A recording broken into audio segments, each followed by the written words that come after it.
eh, diskusi yang menarik saudara-saudara untuk memahami dan mendalami apa itu transformasi. Lagi-lagi kata itu penting karena memang kata kunci dari tipologi terakhir ini.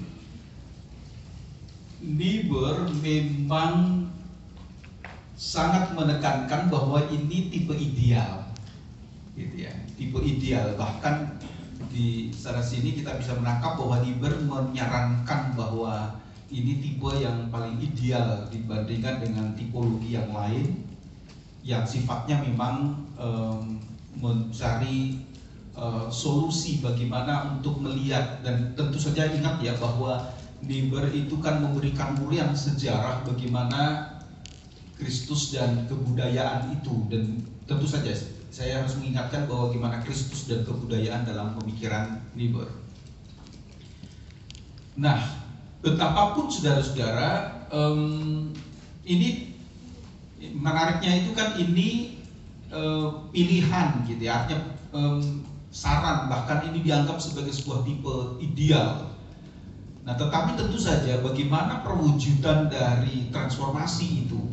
Nah, mungkin yang tidak ditunjukkan juga oleh teman-teman untuk bisa memahami sampai kata, mau pakai kata apa ya, membentuk kok kayaknya yang lama harus dirubah dulu dan seterusnya.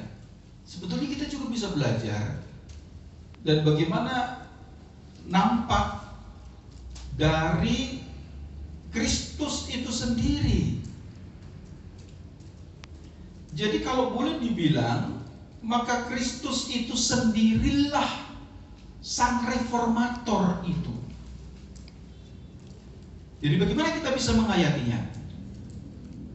Kristus, Yesus, produk budaya, betul? Bukankah Yesus sendiri adalah produk sejarah? Dia lahir dalam satu konteks budaya. Budaya maksud saya, bukan sejarah. Yesus lahir dalam konteks budaya tertentu, dia terhisap dalam budaya tertentu, demikian pula ia produk dari budaya tertentu. Tetapi apakah, dan saya kira Bu Siti sudah mengingatkan bagaimana memahami tentang Kristus, apakah Kristus dalam hal ini melawan budaya semata-mata? Artinya bahwa lalu Yesus keluar dari keyahudian. Mungkinkah membaca Kristus keluar dari keyahudian? Dalam konteks yang diceritakan, dinarasikan oleh Niebuhr itu kan justru nampak bagaimana Yesus Kristus yang sungguh memang ada dalam satu konteks budaya tertentu. Kristus kan produk dari budaya. Tetapi bagaimana Kristus di dalam budaya itu, dia memberikan arah baru. Oke, teman-teman presentasi, di mana kita bisa menemukan misalnya di dalam teks Yesus memberikan arah baru terhadap budaya. Contoh, di mana misalnya? Di teks. Nah, teks Alkitab maksud saya. Iya. Siapa namamu tadi, lupa aku. Melkianus, oke. Tentang mengasihi dan mengampuni kepada sesama itu berrelasi dengan baik, dengan tanpa mendominasi. Dia juga melakukan kalau sebagai hamba dia melakukan pekerjaannya sebagai hamba dengan benar, sebagai Tuhan sebagai Tuhan yang benar, tetapi tidak ada penindasan di situ. Sistem yang dibangun itu tidak ada lagi kalau seperti zaman sekarang kan kapitalisme. Nah, itu yang dihilangkan dari saya. Oke, lain? Mungkin Pak, yang bisa kami pahami dari bacaan Niebuhr itu tentang Kristus mengubah kebudayaan itu, Agustinus itu mengantarlain menggunakan tipologinya itu dengan Injil Yohanes 3:16. Karena begitu besar kasih Allah akan dunia sehingga ia yang mengorbankan dirinya. Ini artinya bahwa pengubah yang ingin dituju di sini artinya bahwa karena memahami manusia sudah tercemar jatuh dalam dosa, budaya itu juga tercemar, akhirnya mengubahnya itu ya Kristus yang mengorbankan dirinya itu untuk memperbaharui, mengubah, begitu yang kami pahami kelompok paham. Iya, Yohanes 3:16 bisa dijadikan referensi. Tapi yang saya maksudkan juga saudara-saudara untuk melihat bagaimana Kristus sebagai reformator yang sesungguhnya itu justru Lihat apakah Yesus itu lalu menolak begitu saja budaya. Kan dia produk dari budaya itu.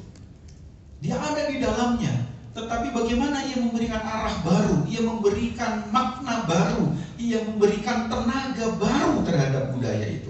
Lihat misalnya Matius 5-7. Pengajaran yang puncak itu ada di khotbah di bukit. Jadi misalkan ketika Tuhan mengatakan jangan membalas kejahatan dengan kejahatan, kalau pipimu ditampar satu, kasih satunya lagi. Itu kan sebuah reformasi terjadi. Apakah budayanya ditinggalkan begitu? Tidak, tetapi diisi sesuatu yang sangat baru. Jadi disitulah Kristus menjadi reformator, gitu ya. Sang reformator yang sesungguhnya, dan disitulah kita bisa melihat bagaimana Kristus memberikan makna baru, memberikan arah baru, memberikan tenaga baru, gitu ya. Jadi tentu di sini betul yang disampaikan oleh Ripka tadi, ini bukan soal siapa lebih besar daripada siapa, bukan, tetapi bagaimana Kristus mentransformasi budaya itu justru memberikan arah baru, memberikan tenaga baru, memberikan makna yang baru. Karena lihat bagaimana soal budaya, Kristus tidak justru mau keluar dari budaya itu, tidak sama sekali. Gitu.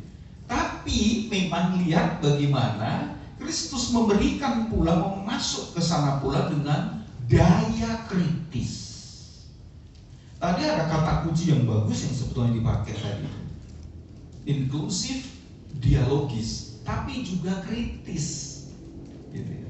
Inklusif, dialogis, dan kritis. Jadi transformasinya itu memang bukan soal bahwa posisinya ada di mana, gitu ya, tetapi bagaimana justru yang ada itu diberikan arah baru, diberikan makna baru, diberikan tenaga yang baru. Saya tadi memberikan contoh misalnya tentang khotbah di bukit misalnya. Jadi sama sekali saya rasa kita melihat di situ Yesus tidak sedang malah berikan statement-statement negatif tentang tradisi Taurat yang memang itu sudah dihidupi sedemikian rupa, tapi Yesus memberikan arah baru, Yesus memberikan makna baru. Gitu. Contoh ketika Yesus mengatakan manusia diciptakan untuk sabat atau sabat diciptakan untuk manusia, sabat untuk manusia atau manusia untuk sabat, itu kan sebuah pemberian makna baru dalam upaya transformasi tradisi budaya yang ada. Ya, jadi teman-teman, maka nampak saya kira bahwa ya dari yang keempat pun tadi kan kita melihat gitu ya, yang seiring sejalan itu ternyata juga bisa jatuh sedemikian rupa pada konservatisme budaya. Jadi orang juga lalu menjadi tidak kritis juga dengan budaya. Gitu. Yang pertama radikal itu kritis sekali sehingga semuanya ditolak dalam pengertian bahwa kayaknya tidak ada sesuatu yang positif dalam budaya itu, lalu radikal. Nah, yang terakhir 5 ini justru memberikan contoh tidak, bahwa yang ada itu diberikan pemaknaan yang baru, diterima lalu diberikan energi yang baru, tenaga yang baru, dan itulah Injil. Dari pemaknaan transformasi itu ada inklusif, dialogis. Nah, kata dialogis juga bisa kita hayati bagaimana Injil itu sendiri juga diperkaya dengan kekayaan budaya.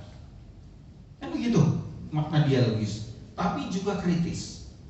Jadi transformasi lebih pada bagaimana menghayati bahwa ada inklusivitas, ada dialogis, tetapi juga ada fungsi kritisnya di sana.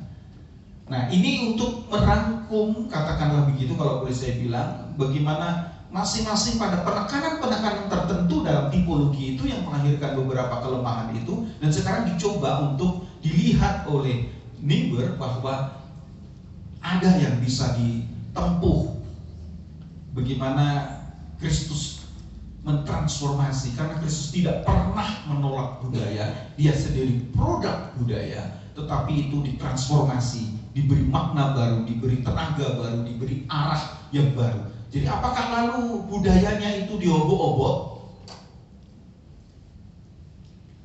yang dinampakkan justru bagaimana diberikan pemaknaan yang baru, dan disitulah ada tenaga, energi yang baru yang dimunculkan di situ. Jadi teman-teman, memang yang terakhir ini dianggap sebagai sesuatu yang begitu ideal, gitu ya. Nah, tetapi tentu masih akan muncul pertanyaan, apakah itu akhir dari semuanya? Dan saya kira justru di situ kita tidak cukup waktu. Saya kira nanti dalam pertemuan kita selanjutnya, mari kita kritis juga dengan 5 tipologi yang ditunjukkan oleh Niebuhr itu. Apakah dari 5 tipologi itu, apa kelemahannya juga kita bisa lihat dari tipologi. Apakah hanya akan berhenti di tipologi yang kelima? Ingat, buku ini dibuat tahun 50-an. Sekarang sudah di tahun 2000 sekian, gitu ya. Nah, kita juga boleh melihat kritis, kenapa berhentinya di situ? Dan di situ teman-teman, apakah akan berhenti pada bagian itu? Dan bisa jadi kita juga akan bisa melihat bahwa ada varian yang tidak bisa seseorang ditempatkan pada satu tipologi tertentu. Orang bisa loh, saya berdiri di 2 tipologi sekaligus dalam beberapa hal. Nah, ini sudah nyuplik gitu ya, bagaimana kita melihat pemikiran Niebuhr itu dengan kritis pula.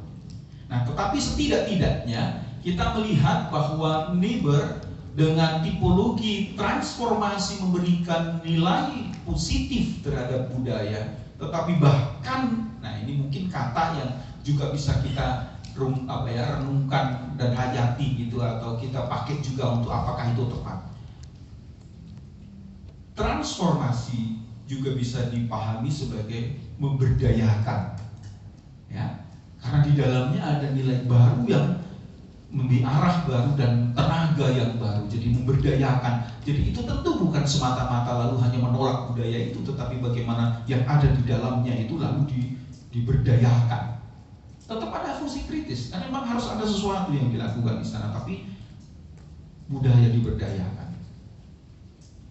Nah, ini yang rupanya kalau dari sejak awal diskusi kita lihat bahwa selalu munculnya gitu. Nah, lalu bagaimana fungsi kritis budaya? Bagaimana fungsi kritisnya kepada budaya? Lalu kok budaya nggak cocok bagaimana? Nah, nampaknya kita seringkali dari yang pertama pun meloncatnya yang terakhir. Baik, di tengah ini ternyata Niebuhr menunjukkan ada tipologi lain. Sebelum dari yang pertama loncat yang ke terakhir ini. Nah, jadi teman-teman, ini boleh dibilang ini yang ideal dalam pemikiran Niebuhr, dan bahkan Niebuhr sendiri menganggap ini tipologi yang paling tepat bagi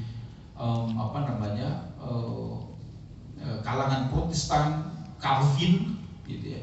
Tapi saya tidak begitu yakin bahwa gereja-gereja yang mewarisi tradisi Calvin memiliki posisi yang persis seperti ini. Kenapa? Karena para sending, para misionaris yang membawa tradisi Calvin ternyata justru mengambil sikap radikal, bukan transformasi dari sejak awal. Kenapa begitu? Nah, itu pertanyaan yang justru menjadi pertanyaan kritis. Kenapa kalau memang itu bagian dari tradisi Calvinis, tetapi yang nampak justru bukan transformatif, lebih dulu radikalnya. Oke, ada pertanyaan? Silakan.